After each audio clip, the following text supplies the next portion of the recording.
Salom hammaga, bu yana men Samira. Bugun biz Qirg'izistonga qarindoshlarimizningga mehmonga bordik. Bu Qirg'izistonga kirish darvozasi. Qirg'izistonda Qadamda masjid ekan. Bu masjidni bitta odam qurdirgan ekan. Havas qilsa arziydi. Tayda podvallari ham bor ekan.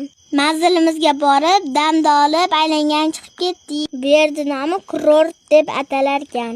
Bu yerda issiq va sovuq chiqadigan 5-6 xil shifo buloqlari bor ekan. Bu albatta reklama emas.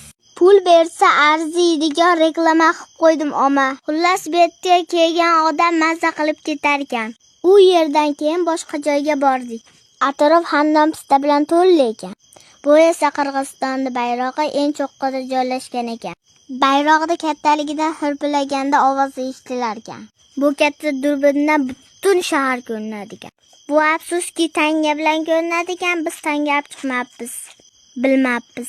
1 2 3 Atrofning go'zalligini qarang. Baribir balandlikda o'z ko'zlaringiz bilan ko'rgan boshqacha ekan. Videom cho'zilib ketib qoldi, uzr.